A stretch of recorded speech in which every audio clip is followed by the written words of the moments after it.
Good day, friends. In the last 1 year, since Prime Minister Modi met with President Xi Jinping in October 2024 in Kazan, Russia, relations between India and China have improved. Recently, the Indian Army chief, he was talking to a channel and he said that things have improved on the line of actual control between India and China. And according to him, in the last 1 year, there have been 1100 meetings at all levels on the line of actual control between the two sides, going to the lowest tactical level of battalion and even company.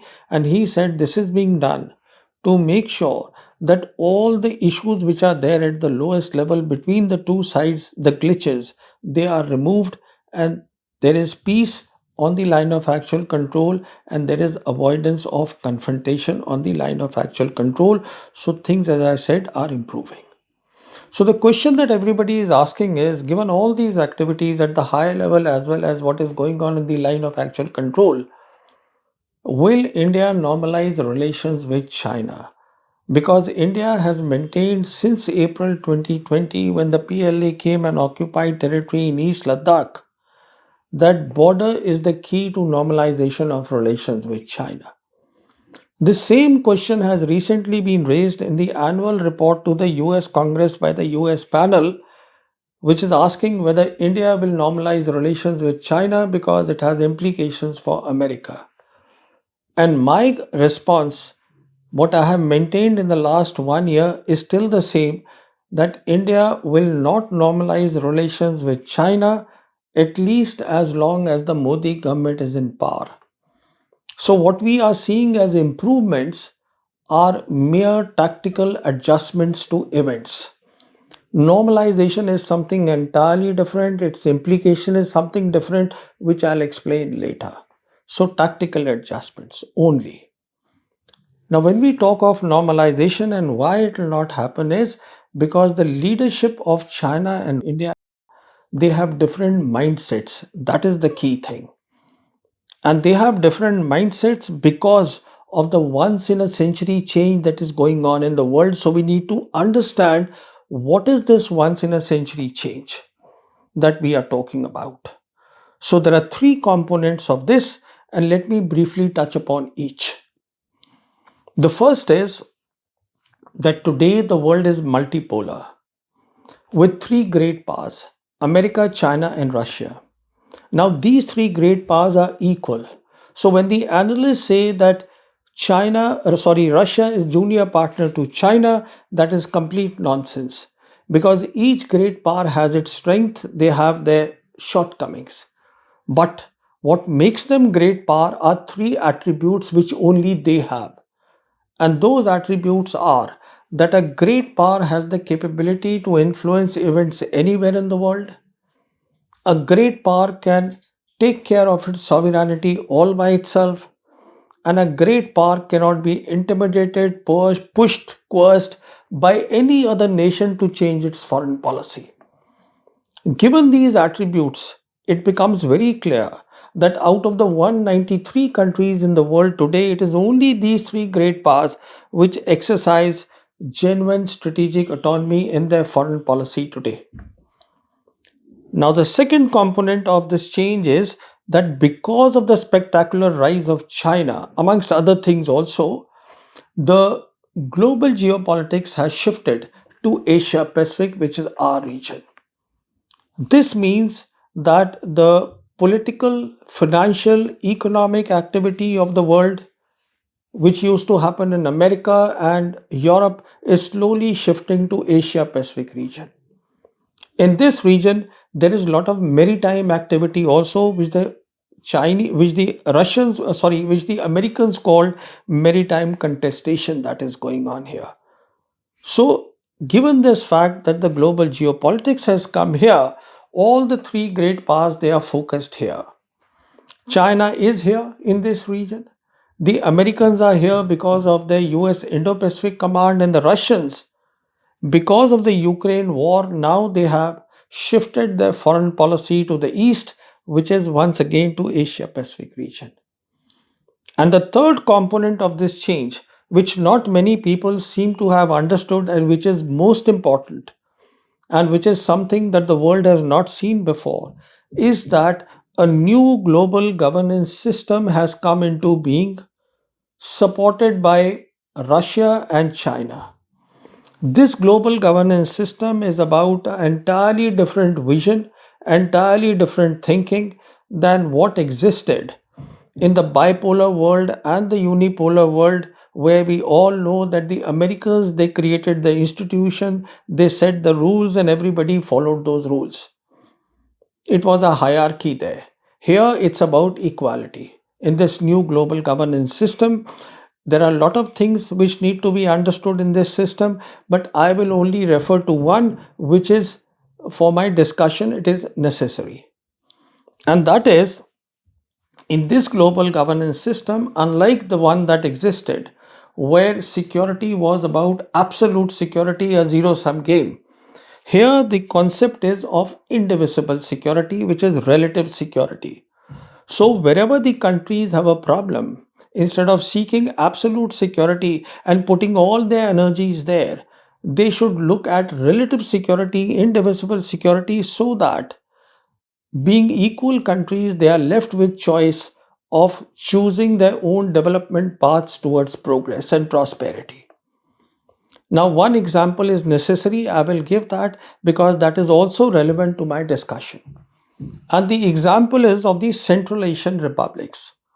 Now, until 1991, when there was demise of the Soviet Union, the Central Asian republics were part of the Soviet Empire, and since then, they are the underbelly of Russia. Russia is sensitive to what goes on in Central Asian republics. Therefore, when the Chinese came here to the Central Asian republic, started doing trade and started doing investments there, a lot of American analysts, the Western analysts started writing, well, this will be the breaking point of the friendship of China and Russia because China will not tolerate this. Nothing of that sort happened.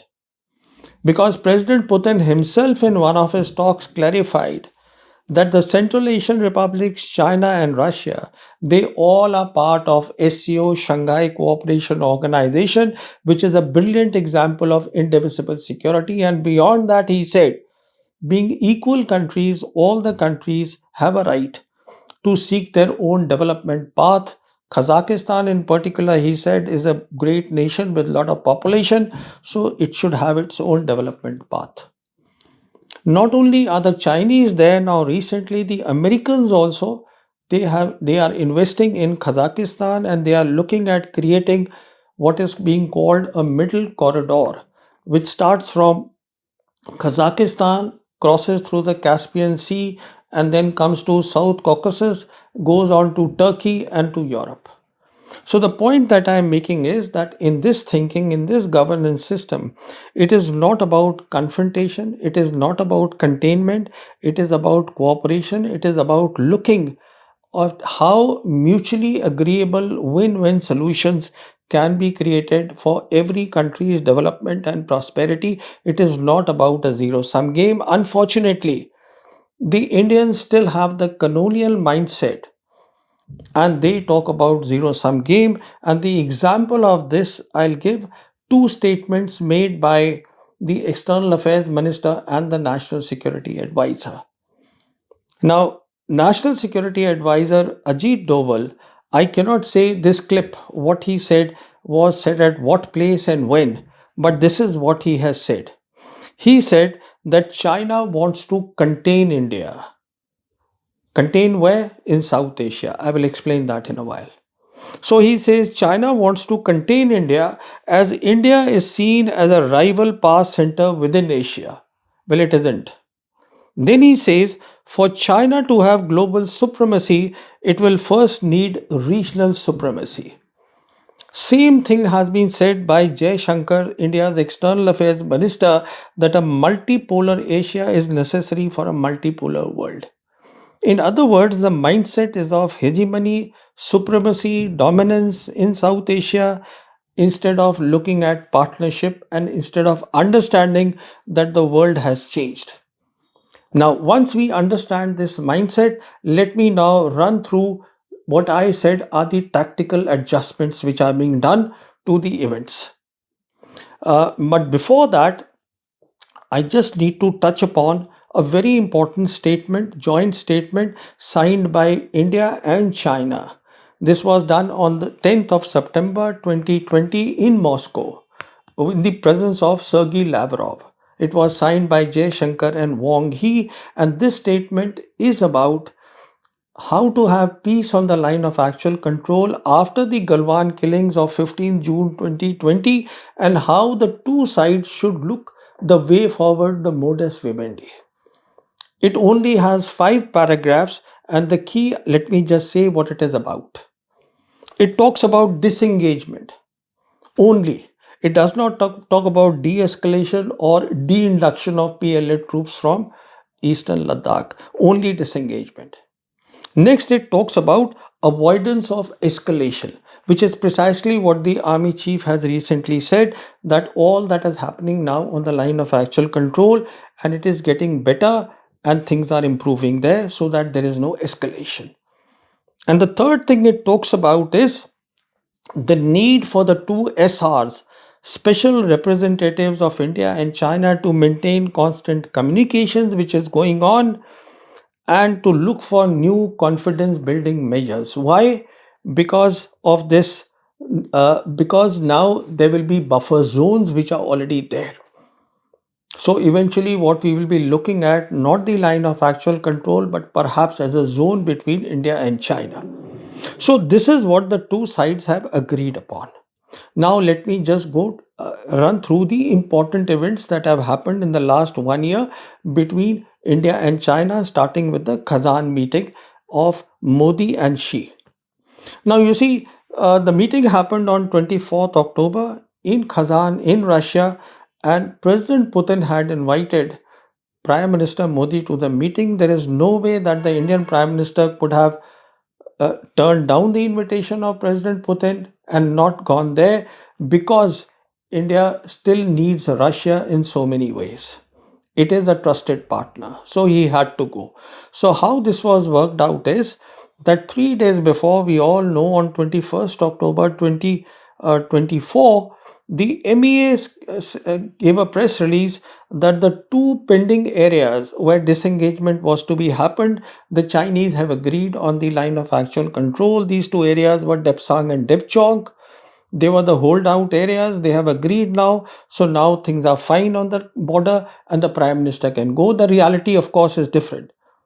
The reality is that what people don't know is that it was actually in the month of late May or early June that the Chinese had already agreed to these 2 points. But the Indian side held this to be announced at the right time when the Prime Minister was to go.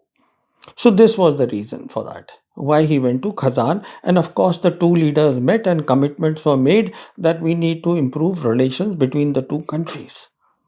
Next, the Prime Minister went for the SCO meeting in China, that was on 1st of September 2025, and the whole world saw those visuals of Modi, Putin, and Xi together in one frame.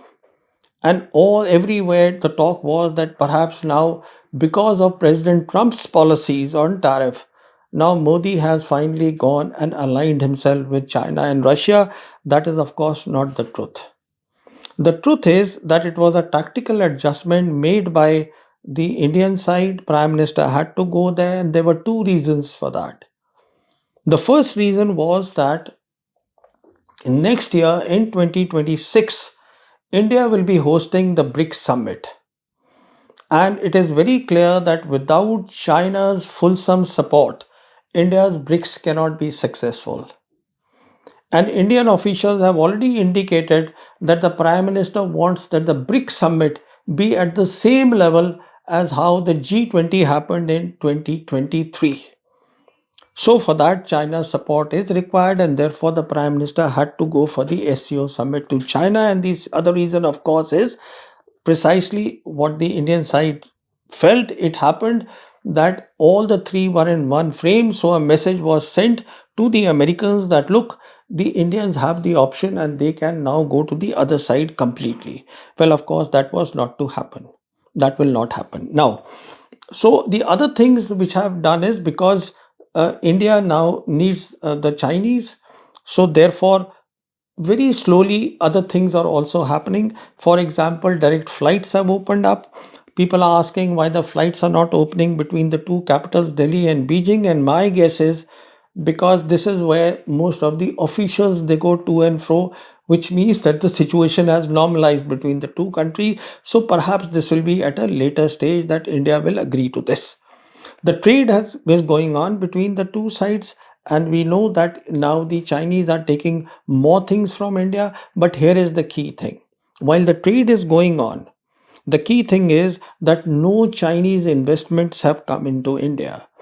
And everybody knows that investment is that critical indicator of trade trust. So the Chinese understand they are not investing in India because they understand what Jay Shankar had said sometimes back, that India's efficiency cannot be built on Chinese efficiency. So what we are seeing are all tactical adjustments. Now I come to what I said, why normalization will not happen and what is the meaning of that. You see, once the normalization happens, then India can no longer say or no longer feel that it is the sole regional power in South Asia, and it will have difficulty in saying or contemplating that the Indian Ocean region is no longer its backyard, irrespective of what's happening on the ground. So it needs to be seen. India wants to be seen for its domestic people that it is in a regional competition with China. Because if there is cooperation, then there are implications. Sorry, if there is normalcy, there are implications, and the biggest implication is that in 2018, Prime Minister Modi at the Wuhan summit had committed to President Xi, had accepted the formula of President Xi, which was the formula of China India Plus. That means India and China will work together to improve the lives of the smaller nations in South Asia.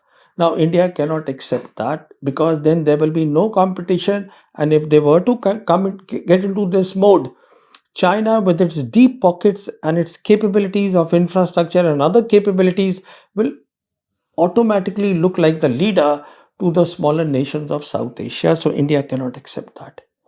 Not only that, later many may not know that in 2019 October, when Xi Jinping came for the second inaugural summit to Chennai, he spoke and he told Modi about the need for triangular peace between India, China, and Pakistan.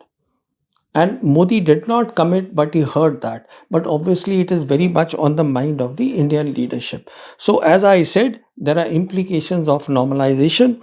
And then India also wants to project itself as the leader of global South. The reality is, and I am not exaggerating, that the global South has come together today primarily because of China. And that is the reality, and the world knows it, the global South knows it. Now, so all these, and then of course, we also had recently Trump and Xi meeting. There's been thaw in the relationship, however temporary, however tactical, that happened in South Korea. Now, this obviously always has implications for India because when you see as a zero sum mindset, then it is that this can be trouble for us, and there can be trouble, there can be escalation activities on the line of actual control. And Jay Shankar already has said to one of the channels sometimes back that India cannot fight a war with a nation with 5 times more economic capabilities. So, the point that I am making is we will only see tactical adjustments. India's commitment to America and the global north is total. India has already committed some to Mission 500 of America, even without America asking it. And this was done in the 13th February this year statement that was signed when Prime Minister Modi went and met President Trump in the White House. So, Mission 500 means that India is committed in the next 5 years till 2030 to take the bilateral trade to $500 billion, which means a whole lot of things. So that is where, as far as the Modi government is concerned, its foreign policy is there, but it is making tactical tilts and adjustments both towards China as well as Russia. Russia relations are improving, they will improve more, but mind you, the tilt will always be towards America. and which is not a good thing for a country of the size of 1.4 billion people. It is the smaller countries which can take advantage of the other two powers or three powers. But for a big country, it is necessary that you take a position if you want to be counted as a major power. And India is a global south nation, and it has the opportunities here, as I said, of this once in a century change, and that is what it needs. It needs basically better relations, normal relations with China, and it needs peace with Pakistan. In my next video, I will talk about India's relations with Russia, which is very important because President Putin is coming beginning of December. Until then, thank you so much.